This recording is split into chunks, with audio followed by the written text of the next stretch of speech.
This is Haley Hickey. Her mother was a drug addict. There was no father in her life, only some of her mother's boyfriends. By 4th grade, Haley was the one raising her younger sisters. One of her mother's boyfriends started physically abusing Haley, and then her mother went to jail. It was time to get out. So she called her grandmother, who ran a foster home, and moved in with her.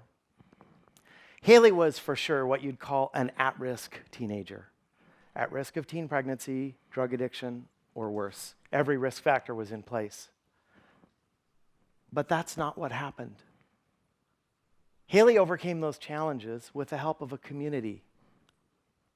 She started training with Students Run Los Angeles at her middle school. It's a program that trains thousands of teenagers every year to run the full Los Angeles Marathon. 70% of these kids come from below the poverty line. They're from rough neighborhoods, but they train in groups at their schools for 6 months. They put the work in, and it becomes a kind of adopted family. Haley loved running, and she trained every day with the group at her school. They had a goal. They provided her with emotional support, and together they achieved something heroic that they wouldn't have on their own. Haley learned that running is a great metaphor for success. You get out of it what you put into it. The tools are so simple. Running with a group at her school, training for a marathon. A small community that becomes part of a larger community. Shared physical activity as a tool for success. I met Haley when I was working at the LA Marathon. At first, to me, her story seemed like a classic American tale of individual grit. And she is a very impressive young woman. But she didn't accomplish this transformation of her life without the help of a community of runners who invested the energy to accomplish something extraordinary, completing a full marathon. When I meet Students Run LA kids around LA, as I do from time to time, I always ask them, what did they learn from the experience? And they all say almost the exact same thing. It taught me that I can do anything, which explains why over 90% of these kids go on to college. That's a mind-blowing stat for kids living beneath the poverty line. Students Run LA has transformed over 60,000 teenagers with this program. I was so inspired that I joined their board. There was something going on here, and I couldn't let it go. I could see the power of transformation that running in a community had over all of these individuals. And I wondered, could that also influence a larger group? Could running scale up to impact a city or a country? It sounds far-fetched, but it's not. Aren't we, like Haley, an at-risk society? Look at our balkanized political process. The widening difference between the haves and the have-nots is about more than the money. We're living behind walls and building even bigger ones. It's no wonder there's a growing sense of isolation and a skyrocketing suicide rate. But shared physical activity, and running in particular, offers a solution. When I grew up, I was always into outdoor sports. I loved them. But as I became an adult, I had to let some of those go.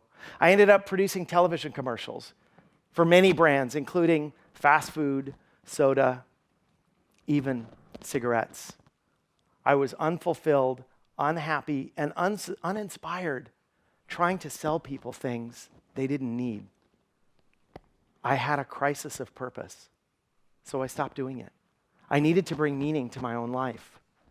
At the same time, I had to support my family. I could see this power around running, and I wanted to bring that to a larger audience. So I decided to start a running event, because that's what you do when you're in crisis, right? You start a 10K. But a few years later, there were 4,000 people standing on the beach in Santa Monica at that 10K, the Santa Monica Classic.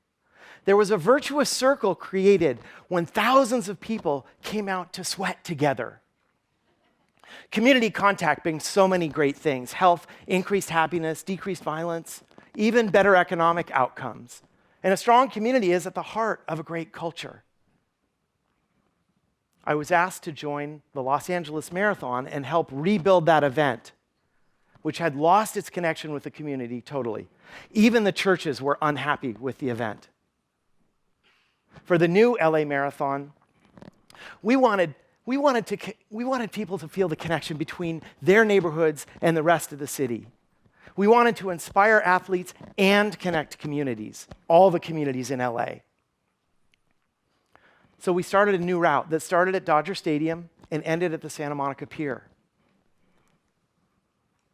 Along the way, it went through downtown LA, Silver Lake, Hollywood Boulevard, Sunset Strip, West Hollywood, Beverly Hills, Century City, and all the way to the beach.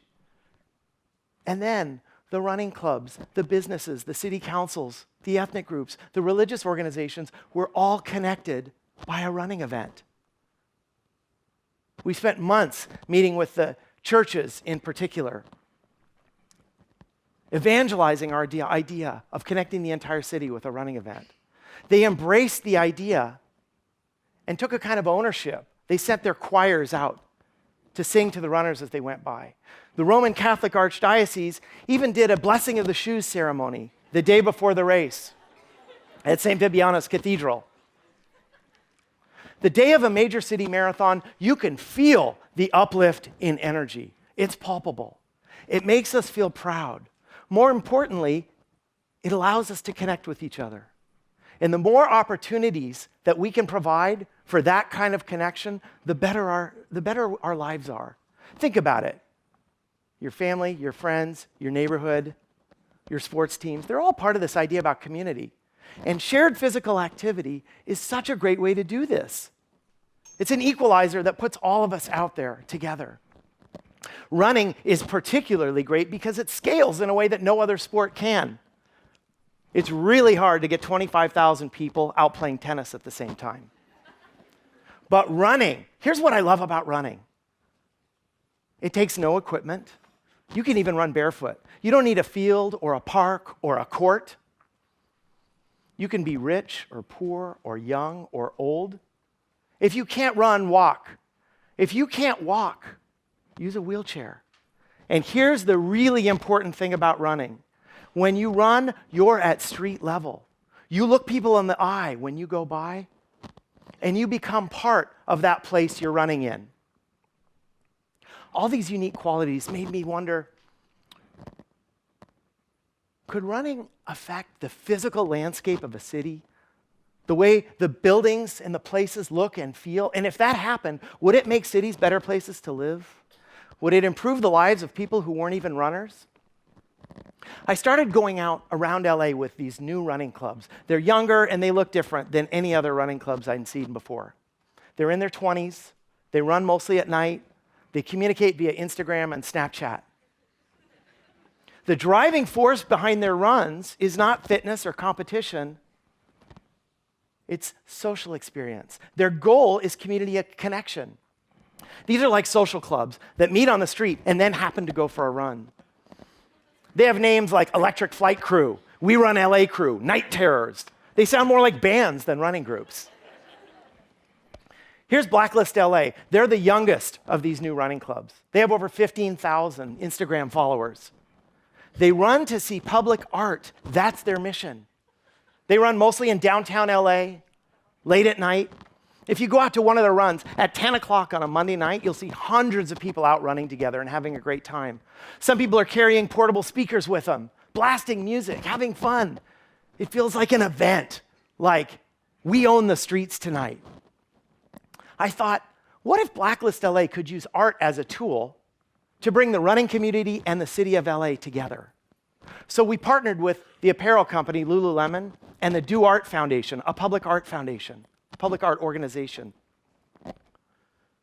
Do Art brought fantastic artists who created all these free public art installations in different mediums. Huge painted murals, wheat paste posters, cardboard structures. We connected all the art with a 4-mile running route. On the night of the event, we unveiled it on one of their Monday night runs. 600 people came out to see the art and run together. The art, in turn, inspired the city. Some of these installations are permanent, and they'll be around for years. Blacklist made the physical parts of the city look better, and they brought human energy with a community of runners. It all comes down to those two things. Those are the two key pieces of a city: physical structures and the humans that live there. Picture yourself on that run with 600 people.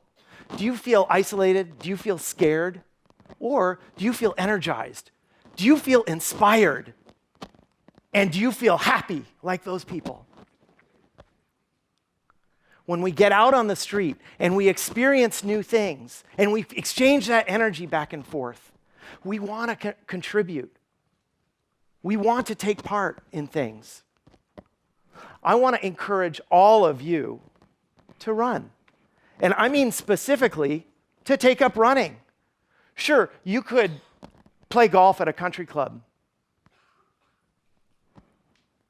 You could play tennis at a private court. You could play hockey at a rink. But those sports hide you from view. They separate you from the rest of us.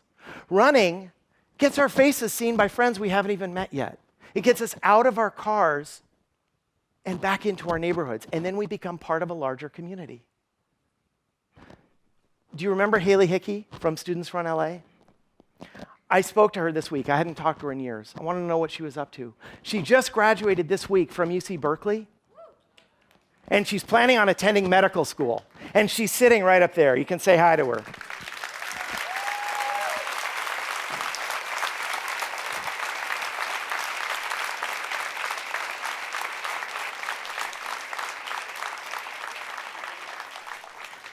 By joining a community of runners, Haley ran through the wall that was holding her back.